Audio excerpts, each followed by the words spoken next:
Halo teman-teman semua, Assalamualaikum warahmatullahi wabarakatuh. Kali ini saya akan mencoba membahas tentang akun teman-teman. Dimana sebelumnya kita tentang membahas konsep antara debit dan kredit yang kita gunakan di dalam akuntansi. Karena hal ini itu akan dipakai untuk jenis akuntansi yang menggunakan dua akun yang berlawanan. Karena ini menjadi sebuah penyeimbang, jadi itu akan sangat penting debit dan kredit itu digunakan terus. Karena apa?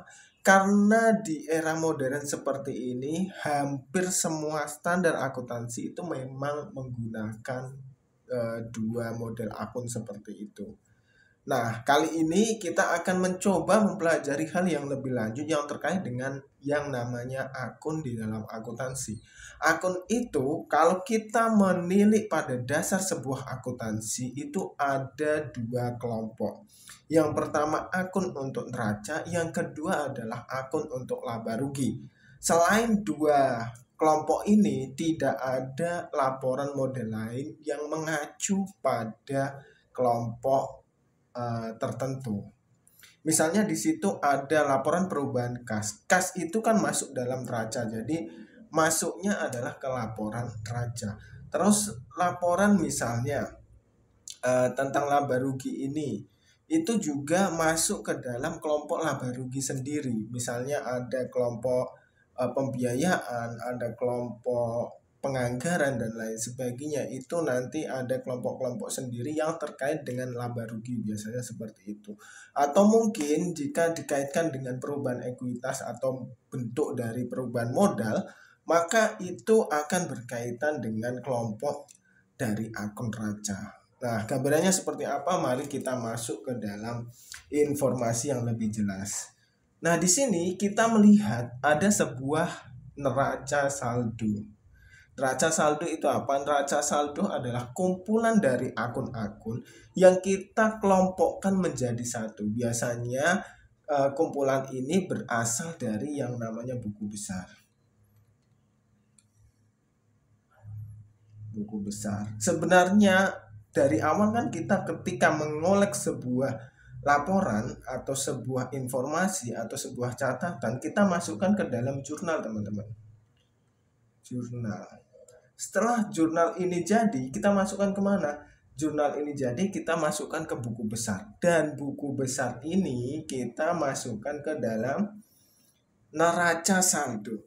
Nah, neraca saldo ini kan ada kelompok nomor akun dan ini ada kelompok nama akun.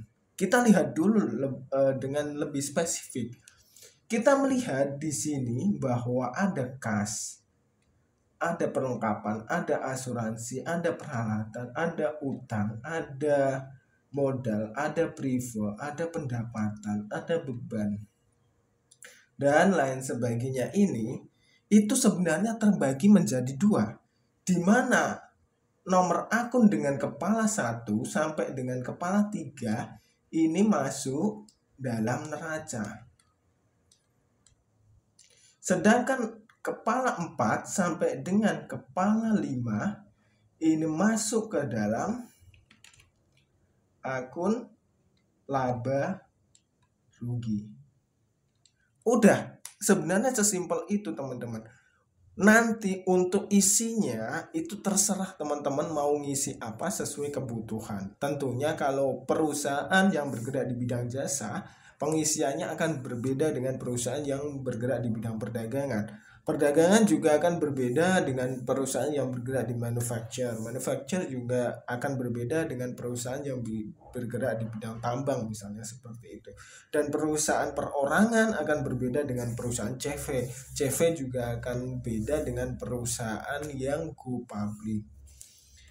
Oke, setelah kita mengetahui bahwa ada dua kelompok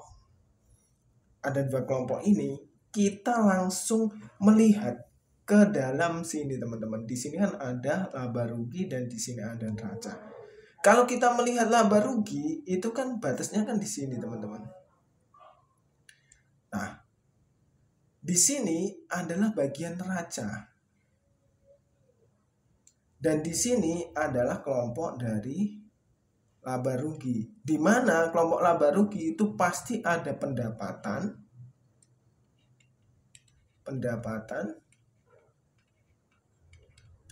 dan pasti ada kelompok beban atau biaya. Untuk urusan ini kok ada yang bocor sampai ke neraca, Mas? Nah, kita lihat dulu. Ini itu apa? Ini adalah sewa dibayar di muka. Jika ini adalah menjadi sebuah beban atau menjadi sebuah entitas yang masuk di dalam kelompok neraca, itu biasanya ada hubungannya seperti ini. Kita misalnya menyewa sebuah ruko. Ruko kita sewa selama 5 bulan. Ruko ini kita sewa selama 5 bulan, teman-teman. Dan pada bulan pertama kita biayakan. Dan 4 bulan berikutnya itu menjadi stok atau persediaan sewa. Nah, untuk pelajaran yang lebih lanjut terkait hal ini, itu biasanya masuk dalam sistem-sistem pembayaran dibayar di muka atau beban dibayar di muka dan lain sebagainya. Itu bisa masuk dalam misalnya beban sewa atau misalnya sewa dibayar di muka dan lain sebagainya. Itu akan kita bahas lebih lanjut di materi yang lebih khusus. Tapi karena ini kita membahas akun, kita senggol sedikit tentang dia. Nah, ini kita lihat kepalanya, teman-teman.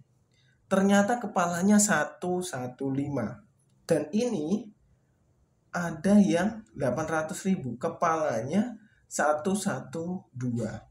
Ini ada yang 750. Kepalanya 212. Jadi jelas bahwa kepala 1, 2, dan 3 itu untuk neraca. Kepala 4 dan 5 itu untuk laba rugi. Oke, kita melihat cara pembuatan penomoran ini atau pengelompokan ini. Itu ada di sini, teman-teman. Ini kita lihat, teman-teman, di mana di sini ada angka kepala 1, angka kepala 2, angka kepala 3, angka kepala 4, dan angka kepala 5. Sebenarnya di sini kita sudah melihat perkiraan aset. Nah, aset itu sama dengan hutang plus modal. Ini kan rumus dari neraca kan. Nah, kita lihat di sini ada liabilities. Liabilities adalah hutang. Dan owner equity adalah modal dari pemilik. Terus ini ada revenue. Revenue adalah pendapatan. Terus expense adalah biaya atau beban. Nah, rumus dari pendapatan dikurangi biaya itu adalah laba rugi. Dan rumus dari aset sama dengan hutang plus modal itu adalah neraca. Seperti itu, teman-teman. Kalau kepalanya ini sudah kita ketahui, maka biasanya untuk standar baku di akuntansi itu biasanya merujuk pada penomoran ini, walaupun isinya itu biasanya berbeda-beda. Yang pertama, kepala 1 itu kan berada di aset, berada di harta. Maka di sini akan ada sampai sini itu adalah kepala 1. Isinya adalah yang paling liquid yaitu kas, sampai yang paling tidak liquid biasanya adalah gedung, tanah, dan lain sebagainya. Terus di bawahnya kepala 2 ini berisi tentang liabilities, di mana liabilities itu kewajiban yang harus dipenuhi, biasanya terkait dengan hutang, baik itu hutang jangka pendek ataupun hutang jangka panjang. Untuk keterangan tentang hutang jangka pendek dan jangka panjang biasanya sering kita bahas, tapi kalau untuk membahas lebih lanjut dan detail, kita coba nantilah bikin video yang lebih detail tentang model dari akun ini. Terus yang kelompok kepala 3 ini biasanya terkait dengan modal. kelompok kepala 3. Ini ada modal, devi capital, devi drawing, sama income summary atau pendapatan atau laba. Nah, biasanya berhubungan dengan hal-hal yang menambah modal. Misalnya ada investor, itu taruh di kepala 3, misalnya ditandai 3, terus kepala 1, ini adalah investor misalnya. Terus belakangnya misalnya ditambahi 3, 1, 1, 3, 1, 2, 3, 1, 3. Tetapi kepalanya ini tetap.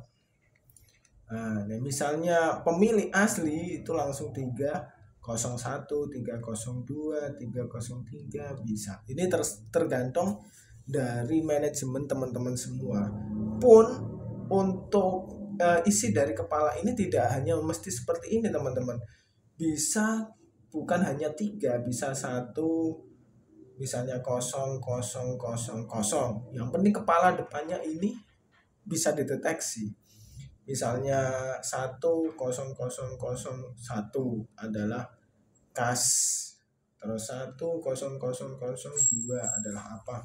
Misalnya seperti itu bisa saja dilakukan. Akan tetapi kan untuk menyederhanakan, kalau kita tidak butuh akun yang terlalu banyak, ngapain kita mencetak nomor akun sampai ribuan. Karena biasanya kalau seperti ini, nanti kalau ada turunannya lagi, misalnya kas kan dengan kepala 101, misalnya ada turunan kas real atau kas bank misalnya, ini bisa 101.1, 101.2. Misalnya ini kas dipegang A misalnya, terus 101.3 kas dipegang B misalnya. Itu bisa, tergantung nanti metode dalam pencatatan di masing-masing perusahaan. Yang penting kita sudah mengetahui yang sebagai dasar itu ini. Aset sama dengan hutang plus modal ini sudah masuk dalam 3 ini. Terus pendapatan dan biaya ini masuk dalam 2 itu. Nah, contohnya ini di sini teman-teman. Ini ada contoh current asset. Ini kan ada kepala 1. Kepala 1, kepala 1. Terus ada yang namanya fixed asset atau aset tetap. Ini kepala 1 tetap. Cuma kan ini liquid atau sangat mudah berubah, dan ini non liquid atau bersifat tetap. Contohnya apa? Ini adalah kas. Ini adalah account receivable piutang. Ini surplus. Surplus itu persediaan. Ini ada equipment, peralatan. Ada accumulated depreciation equipment, akumulasi peralatan, terus mesin. Udah, kelompok ini adalah kelompok dari aset dengan kepala 1. Terus yang kedua, ini adalah kelompok dengan kepala 2, teman-teman. Kepala 2 tadi kan utang. Nah, ini ada 2. Dan ini ada 2. Kok beda, teman-teman?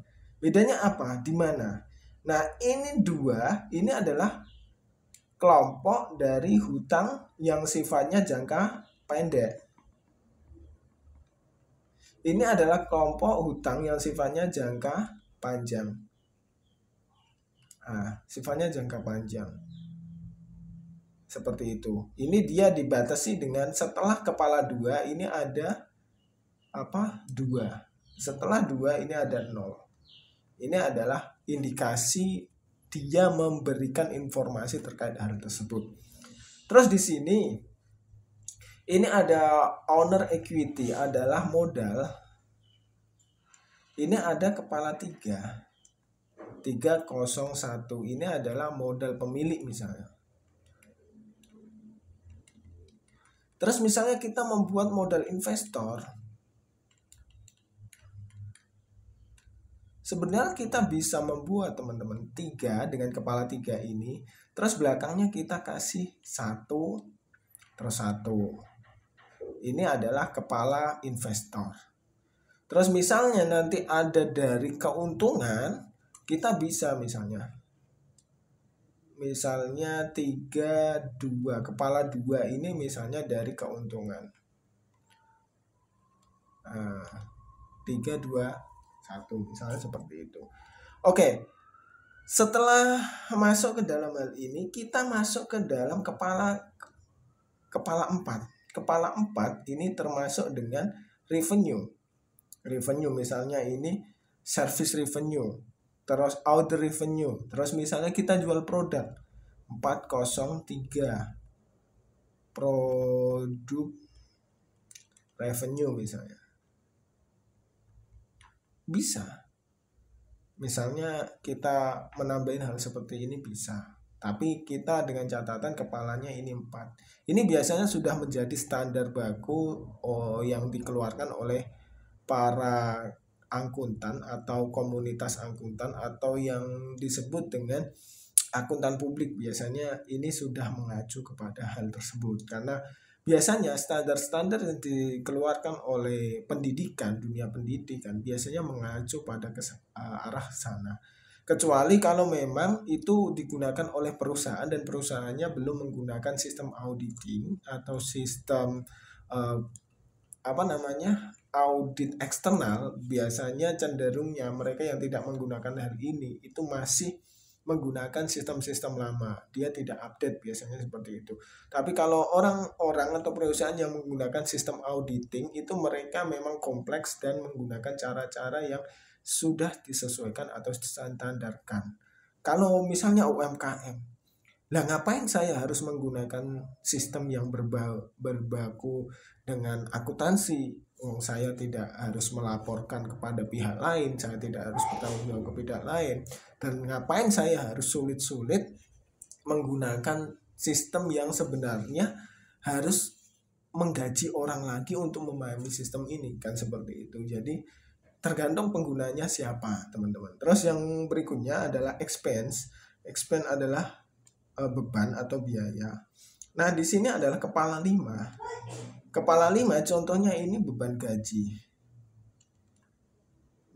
Terus ini beban persediaan. Terus misalnya ada beban umum, ya juga bisa. Common expense misalnya 503, ya bisa. Tergantung teman-teman semua. Nanti kebutuhan akunnya itu di mana. Yang penting teman-teman melihat, kalau teman-teman nanti bercita-cita menjadi akuntan, kalian harus mengerti kepala akun ini 1, 2, 3, 4, 5. Kalau ini sudah menjadi standar baku, kalian lihat nanti ketika kalian misalnya menjadi auditing, melihat kepala 1, kepala 1 itu bersumber dari aset. Kepala 2 itu bersumber dari hutang. Kepala 3 itu bersumber dari modal. Kepala 4 bersumber dari pendapatan. Kepala 5 bersumber dari biaya atau beban. Udah, teman-teman bisa menggunakan kepala 1, 2, 3, 4, 5 ini sebagai acuan teman-teman dimanapun teman-teman menggunakannya nanti. Seperti itu ya. Sampai jumpa di video selanjutnya dan wassalamualaikum warahmatullahi wabarakatuh.